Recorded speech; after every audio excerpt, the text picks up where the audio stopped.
थोडा असं हो ना, आम्ही थांबतोय ना, 5 मिनिटं शिफ्ट हो ना,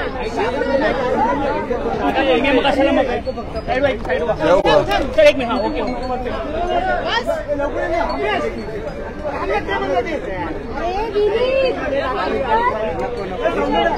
हो 2 मिनिटं थांब. आरामशीर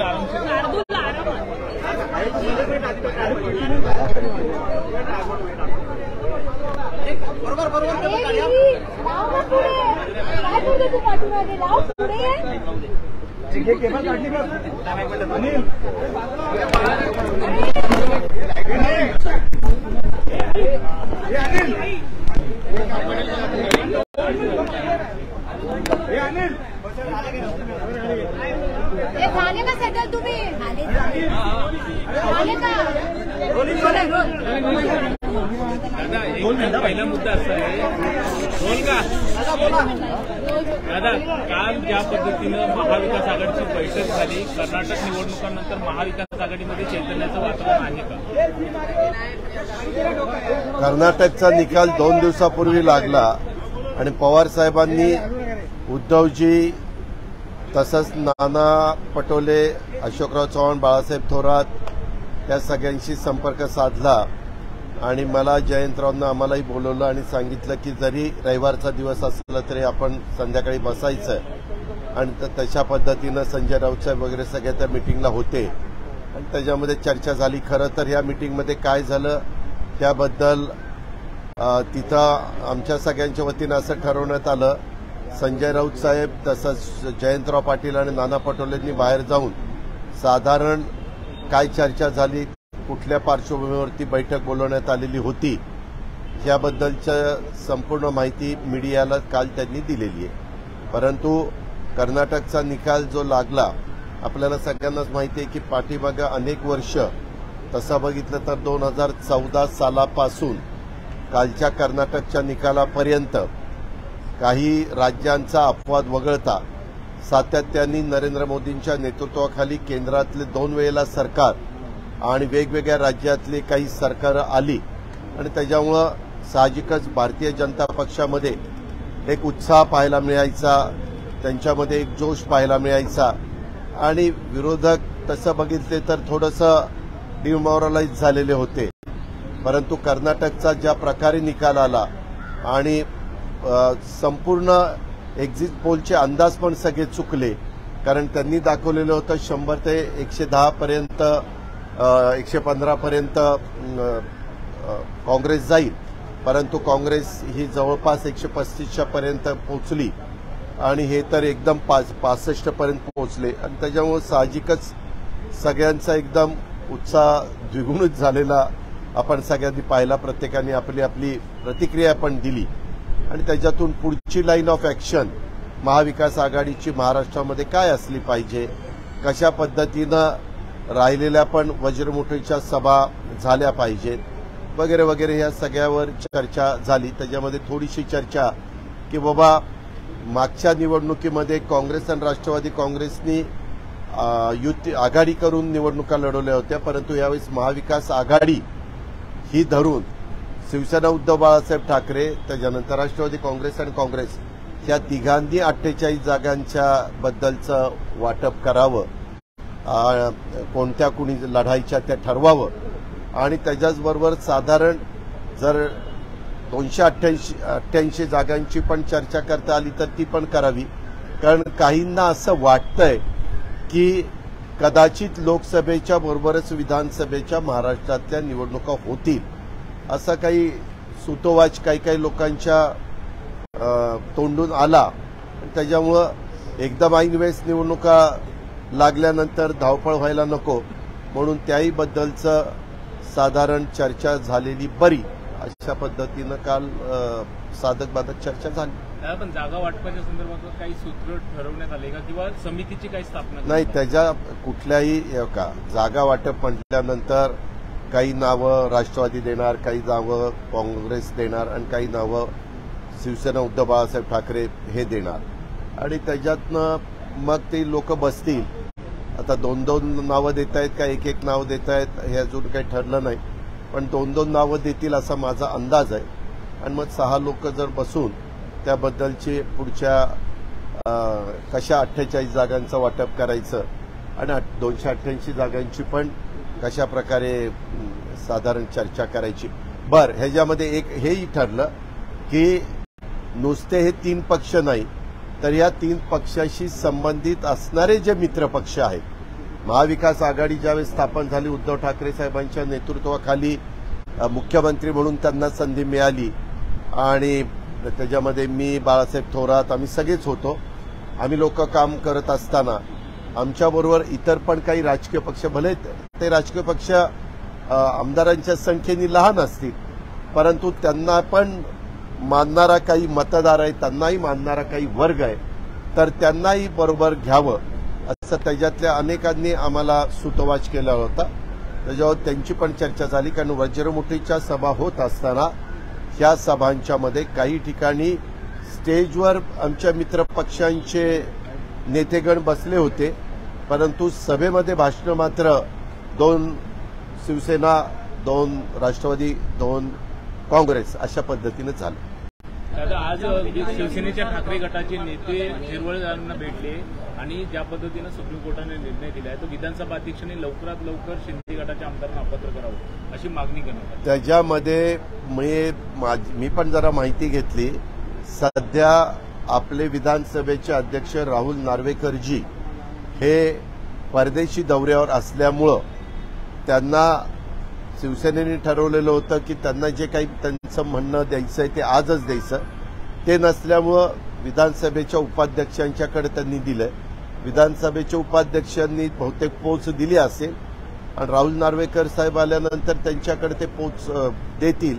राहुल नार्वेकर साहेब ह्याबद्दलचा निर्णय घेतील असं मला वाटतं. शेवटी हा स्पीकरचा, डेप्युटी स्पीकरचा अधिकार आहे, ते दोघं जण त्याबद्दलचं ठरवतील. अकोल्यामध्ये कुठेतरी कायदा सुव्यवस्थेची परिस्थिती निर्माण झाली आहे.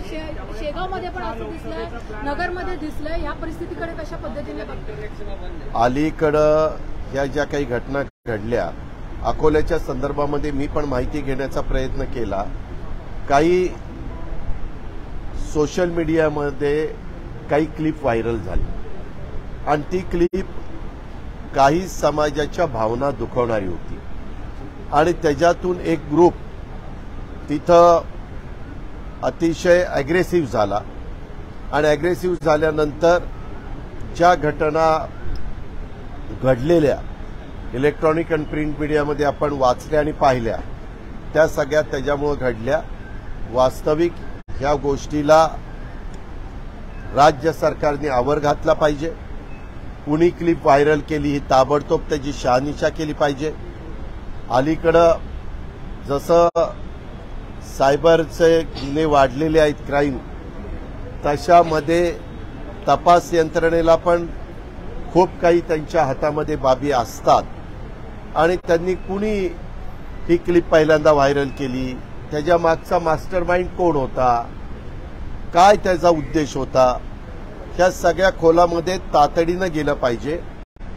हे एका ठिकाणी झालंय, उद्याच्याला ते दुसरीकडे पसरायला वेळ लागणार नाही. काही शहरांच्या मध्ये थोडंसं वातावरण तंग आहे असंही ऐकायला मिळतंय. आपल्या महाराष्ट्रामध्ये कायदा सुव्यवस्था चांगली राखण्याचं काम शेवटी राज्य सरकारचं आणि राज्य सरकारच्या हातामध्ये असणाऱ्या पोलीस यंत्रणेचं असतं.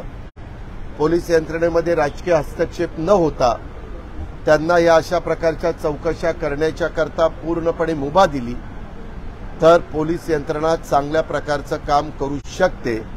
हा पाठीमागचा अनुभव आहे. आता पुरंदरमध्ये अशोक टेकोडे यांनी आता भाजपमध्ये प्रवेश केला आहे की काही तुमच्याच पक्षाकडून ते आमदार झालेले होते. कुठेतरी त्या कार्यकर्त्याला मीच तयार केलेला होता. त्याला मी पुणे जिल्हा मध्यवर्ती सहकारी बँकेमध्ये डायरेक्टर केलं होतं, चेअरमन केलेलं होतं. त्याच्यानंतर आमदारकीचं तिकीट दिलं. दादा जाधवरावांचं तिथं वर्चस्व होतं, तरी देखील त्या निवडणुकीमध्ये त्यांना आम्ही निवडून आणलं.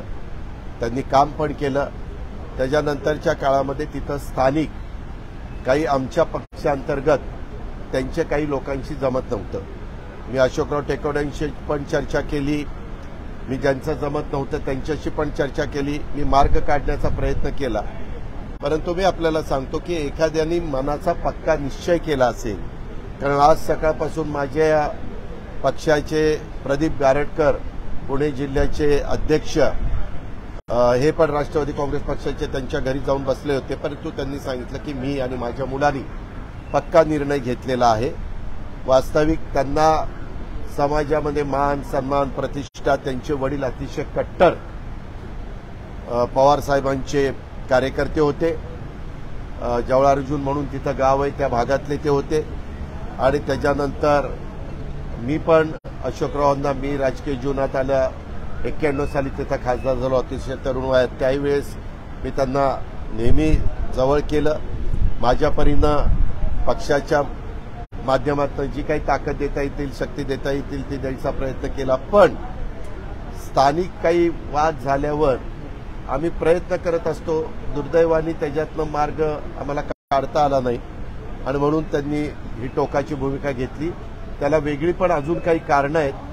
ती कारणं तुम्ही त्यांनाच विचारली तर जास्त बरं होईल, कारण मध्ये त्यांच्याकडं आयटीची धाड पडलेली होती, तेव्हा काही कागदपत्र तिथं मिळाली असंही कानावर मला प्रदीप गारटकरांनी सांगितलं आज मगाशी.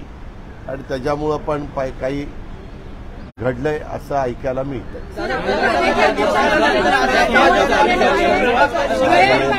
एकाने विचारलं एवढं अंगावर काय येतात.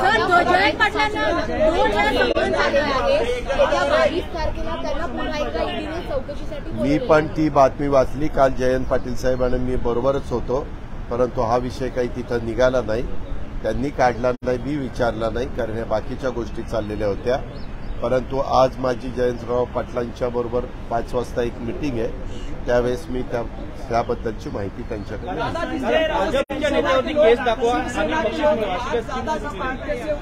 असे मी तुमच्या इलेक्ट्रॉनिक मीडियामध्ये आणि प्रिंट मीडियामध्ये बातमी वाचली की सांगली जिल्ह्यामध्ये राष्ट्रवादी युवक काँग्रेस सांगली जिल्हा त्यांनी तशा पद्धतीनं काहीतरी पोस्टर लावलं होतं असं माझ्या पाहण्यात आलं. परमवीर सिंग यांना क्लीन चिट दिलेली आहे. कोणाला? मुंबईचे माजी पोलीस आयुक्त परमवीर. त्याच्याबद्दल राज्याचे गृहमंत्र्यांनी सांगितलं की त्यांना कॅगनी का कुणी कॅगनीच त्यांना बरोबर आहे त्यांनी दिली असं मी काल देवेंद्र फडणवीसांचं स्टेटमेंट ऐकलं. आता त्यांनी काय केलं, ज्या एजन्सीनी त्यांना क्लीन चिट दिली त्याच्यामुळे आम्ही त्यांना क्लीन चिट देतोय असं स्टेटमेंट राज्याच्या उपमुख्यमंत्र्यांनी केलेलं माझ्या पाहण्यात आलेलं आहे. दादा, कर्नाटकच्या निकालानंतर आता राष्ट्रीय अध्यक्ष भाजपचे हे मुंबई दौऱ्यावर असणार आहेत. 17 आणि 18 तारखेला स्वतः जे.पी. नड्डा हे मुंबई नाही हो का, त्यांचा तो दौरा पहिलाच ठरलेला होता. मी पण पाहिलं त्यांची काहीतरी कार्यकारिणी 18 तारखेला पुण्याला बालगंधर्वला आहे. आता 18 तारखेला पुण्याला बालगंधर्वला असताना अशा प्रकारची बातमी पण आहे की त्याला राष्ट्रीय अध्यक्ष पण हजर राहण्याची शक्यता नाकारता येत नाही.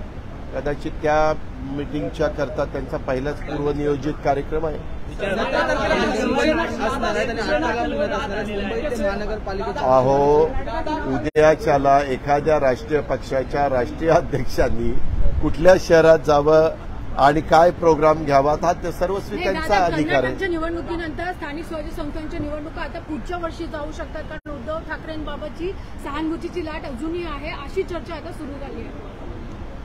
ज्यावेळेस निवडणुका घेतील त्यावेळेस आमची निवडणुकीला जाण्याची तयारी आहे. आता मध्यवर्ती निवडणुका लागण्याची शक्यता वाटते का? कारण की जर आमदारांना डिस्क्वालिफिकेशन केलं, आमदारांना अपात्र केलं तर अशा परिस्थितीमध्ये एक मध्यवर्ती निवडणुका लागू शकतात अशी चर्चा सुरू आहे. कारण की 90 दिवसामध्ये अशी चर्चा सुरू झालेली माझ्याही कानावर आलेली आहे. परंतु माझं स्वतःचं स्पष्ट मत आहे 288 पैकी यदाकदाचित 16चा काही वेगळा निकाल लागला, वेगळा निकाल लागणारच नाही पण लागला तरी देखील बहुमतावर कुठलाही परिणाम होत नाही.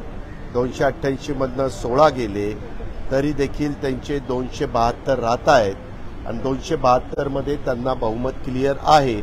त्यामुळे त्याचा फार काही परिणाम होईल असं आत्ता तरी दिसत नाही. राहुल नार्वेकर जे आहेत अध्यक्ष बनवलेले आहेत आणि व्हीप कोर्टाने सुनील प्रभू यांचं लावलेलं आहे. अशा परिस्थितीत काय राहुल नार्वेकर यांची नियुक्ती ज्यावेळेस झाली त्यावेळेस सुप्रीम कोर्टाच्या म्हणण्यानुसार सुनील प्रभू हे व्हीप होते. त्यामुळे एक प्रश्न शिंदे गटाकडून ठाकरे गटाकडून उपस्थित केला जातो की राहुल नार्वेकर यांची नियुक्ती अवैध ठरते. हा नवीन मुद्दा पुढे आलेला आहे.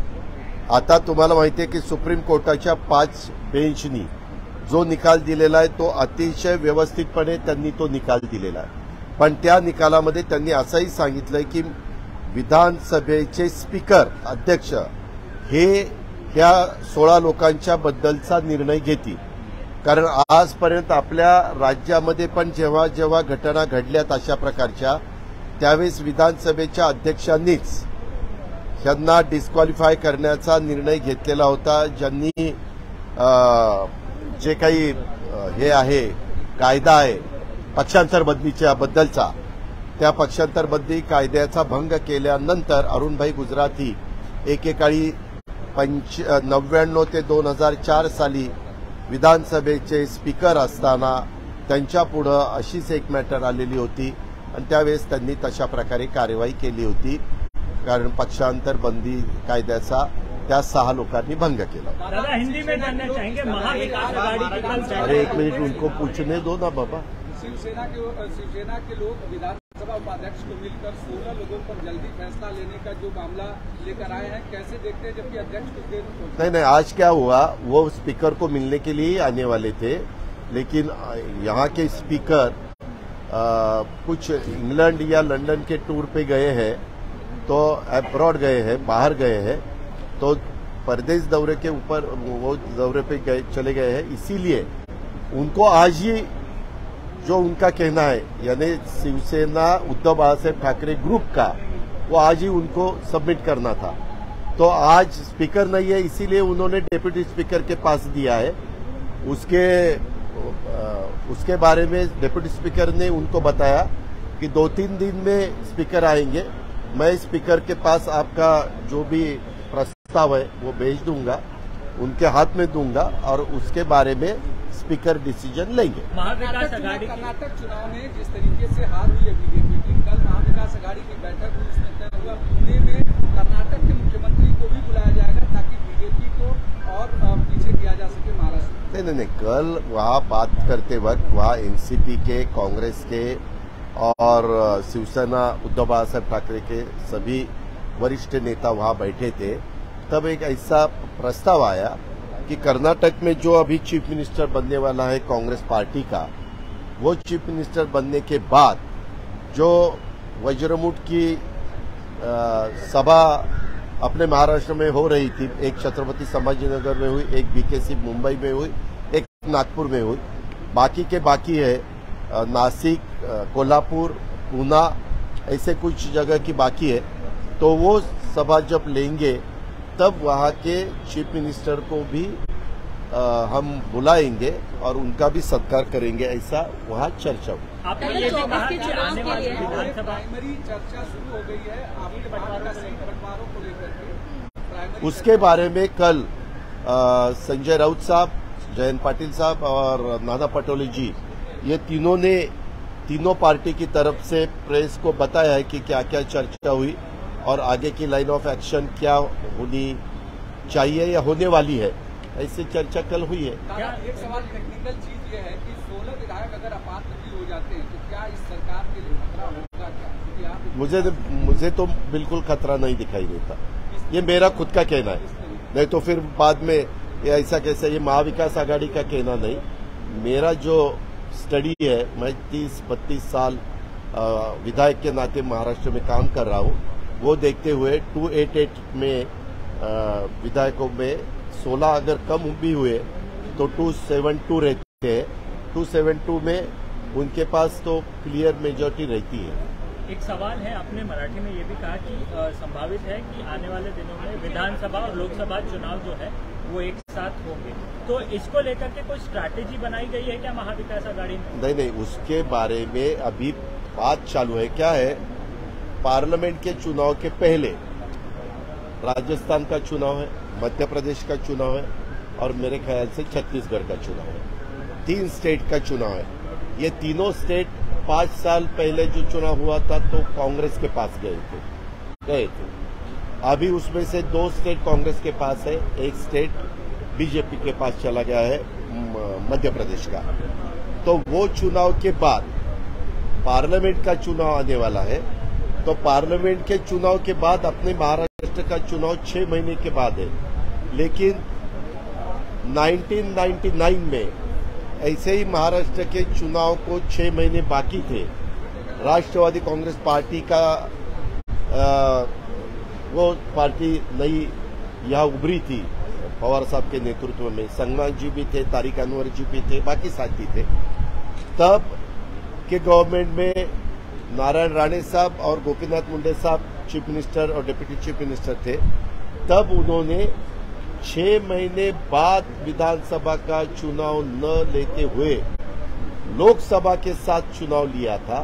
ये एक उदाहरण हमारे सबके सामने है। इसीलिए शायद आज की सिचुएशन देखने के बाद अभी राजस्थान का, मध्य प्रदेश का, छत्तीसगढ़ का रिजल्ट क्या आएगा वो भी देखेंगे। लेकिन उसके बाद लोकसभा का चुनाव जब आएगा तो शायद विधानसभा और लोकसभा एक ही दिन लेने का फैसला इस गवर्नमेंट को ठीक लगा तो वो ले सकती है, क्योंकि वो गवर्नमेंट का अधिकार है। गवर्नमेंट ने सिफारिश की गवर्नर को कि हमें ऐसा ऐसा करना है तो वो कर सकते हैं। उनको वैसा नहीं करना है तो 6 महीने के बाद चुनाव आ सकता है। महाराष्ट्र में हिंसा देखने को मिल रही है, बहुत सारे ऐसे जिले हैं, चाहे वो अहमदनगर हो या अकोला हो, हिंसा देखने को मिल रही है। आपको क्या लगता है कि उसके बारे में एक क्लिप वायरल हुई, साइबर क्राइम वालों ने इसके बारे में पूछताछ करनी चाहिए, इंक्वायरी करनी चाहिए। और किसने ये क्लिप वायरल की, कहां से वो तैयार हुई, इसका मास्टरमाइंड कौन है, उसका कारण क्या था, ये दंगे फसाद होने का कारण था या 2 कास्ट में कुछ अंतर बनाने का कारण था, ये सब इंक्वायरी करने वाली बात है। और ये तुरंत गवर्नमेंट ऑफ महाराष्ट्र ने और उनके होम मिनिस्ट्री ने, उनके पुलिस विभाग ने करनी चाहिए। उसमें पॉलिटिकल इंटरफेयर बिल्कुल नहीं होना चाहिए। और क्या सही है, क्या गलत है, गलत किया तो किसने किया, उसका कारण क्या है और क्या सामने रखकर उन्होंने ये गलत किया है, ये सब लोगों के सामने आना चाहिए।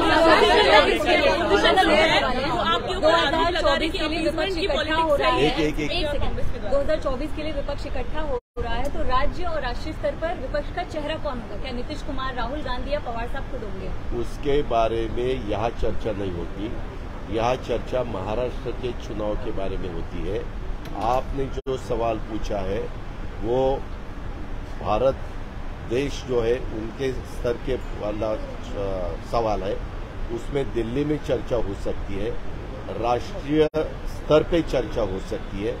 उसके बारे में मैं कुछ कह नहीं सकता। स्टेट के बारे में कुछ हो आप मुझे पूछो, लेकिन इसका जवाब नेशनल लीडर लोग ही दे सकते हैं। समीर वानखेड़े की जो भूमिका है वो कहीं ना कहीं अब शक के घेरे में। सीबीआई ने एफआईआर रजिस्टर कर लिया है, करप्शन के चार्जेस हैं। एक वक्त में उन्होंने नवाब मलिक के दामाद को अरेस्ट किया था, शाहरुख खान के बेटे को अरेस्ट किया था। अभी उनके खिलाफ इंक्वायरी चालू है। इंक्वायरी खत्म होने के बाद सब कुछ आगे आएगा कि क्या गलत था, क्या सही था, किसका स्टेटमेंट ठीक था, किसका स्टेटमेंट गलत था, वो सब सामने आएगा। आप लोगों को बहुत बदनाम किया था उस दौर में। किया था ना, जब उनके हाथ में कुछ रहता है तो बदनाम लोग करते ही है, ये ऐसा ही चलता है। लेकिन बाद में पता चलता है 6 महीने के बाद, साल के बाद, 2 साल के बाद, 3 साल के बाद। लेकिन बदनामी तो जो होनी है वो हो ही जाती है। महाराष्ट्र में जो चुनाव को लेकर के महाविकास आघाड़ी के जो सर्वे चल रहा है उसमें अगर सीटों की अदला बदली की नौबत आती है, कोई सीट पर कोई दूसरा क्लेम करता है, तो इस पर भी किस तरीके का विचार होगा? उसके बारे में कल प्राथमिक चर्चा हुई। वो चर्चा होने के बाद 2-2 एनसीपी की तरफ से, कांग्रेस की तरफ से और शिवसेना की तरफ से लोग बैठेंगे। 6 लोग बैठकर उसके बारे में चर्चा करेंगे और ये चर्चा करते वक्त जिसके पास इलेक्टिव मेरिट वाला कैंडिडेट रहेगा तो एक कुछ सीट के लिए थोड़ा बहुत चेंजेस तो हो सकता है, लेकिन समझो एनसीपी की एक सीट शिवसेना को देने का तय हुआ तो शिवसेना की तरफ से एक सीट एनसीपी को देना पड़ेगा। ऐसे ये चर्चे वाली बात है, बाद में से उसमें रास्ता निकल सकता है। सीटिंग को लेकर बदलने की प्लानिंग तो नहीं हो सकती? जैसे सीटिंग क्या सीटिंग कोई एमएलए है, एमपी है, उसको अगर वहाँ दूसरी पार्टी फ्लिप करे तो उस पर नहीं, उसके बारे में कुछ भी चर्चा नहीं हुई। जब ये 6 लोग बैठेंगे वो उसके बारे में चर्चा करेंगे। उनके स्तर पे डिसीजन हुआ तो बहुत अच्छा है, उनके स्तर पे डिसीजन नहीं हुआ तो ऊपर वाले फाइनल अथॉरिटी वाले उसके डिसीजन लेंगे। कर्नाटक में जिस प्रकार बदलाव नजर आया वही फॉर्मूला महाराष्ट्र में अपनाने की कोशिश महाविकास आघाड़ी की किस प्रकार?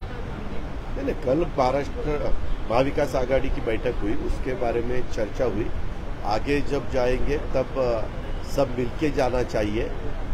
लोकल बॉडीज के चुनाव हो या विधानसभा के चुनाव हो या लोकसभा के चुनाव हो, ऐसे बात हुई, लेकिन वो प्राथमिक बात थी, पहले स्तर की बात थी और आगे तो बहुत कुछ बातें होने वाली है।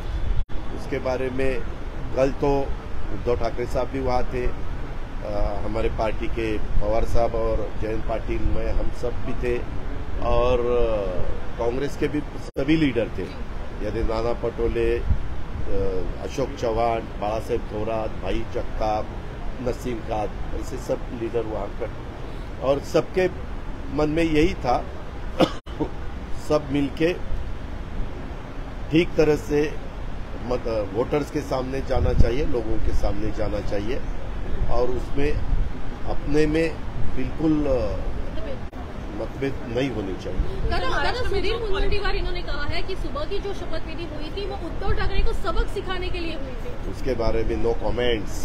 दादा महाराष्ट्र में जो वायलेंस हो रहा है, अपोजिशन ये आरोप लगा रहे हैं कि अपीसमेंट पॉलिटिक्स है और ये कहीं ना कहीं एनसीपी और कांग्रेस की ओर से। मेरा ये कहना है सेंट्रल की सभी एजेंसीज उनके हाथ में है, रूलिंग पार्टी के हाथ में, स्टेट की सभी एजेंसीज उनके हाथ में है, तो दोनों सेंट्रल और स्टेट की एजेंसी को बताओ कि इसकी इंक्वायरी करो और इंक्वायरी पॉलिटिकल हस्तक्षेप बिल्कुल नहीं होना चाहिए, इंटरफेयर बिल्कुल नहीं होना चाहिए और ये न होते हुए इंक्वायरी जब हो जाएगी तब सच बाहर निकलेगा कि किसका है, कौन किसकी गलती है। अगर अपोजिशन की गलती है कि अपोजिशन के खिलाफ कार्रवाई होनी चाहिए, अगर रूलिंग पार्टी की गलती है तो उनके खिलाफ कार्रवाई होनी चाहिए, या रूलिंग पार्टी भी नहीं, अपोजिशन वाला भी नहीं, तीसरा ही कोई गड़बड़ कर रहा है तो उसके खिलाफ कार्रवाई होनी चाहिए। क्या ये आपको चिंता का विषय लगता है कि लगातार महाराष्ट्र में ऐसी घटनाएं घट रही हैं, चाहे अकोला हो चाहे ये, लेकिन टेंशन भी काफी जगहों पे बढ़ रही है? ये देखो, लॉ और ऑर्डर अच्छी तरह से रखने का पूरा काम गवर्नमेंट का रहता है। गवर्नमेंट ने और पुलिस डिपार्टमेंट ने उसके बारे में ज्यादा ध्यान देना चाहिए। Chief minister, deputy chief minister ही होम मिनिस्टर है, ये उनका काम है।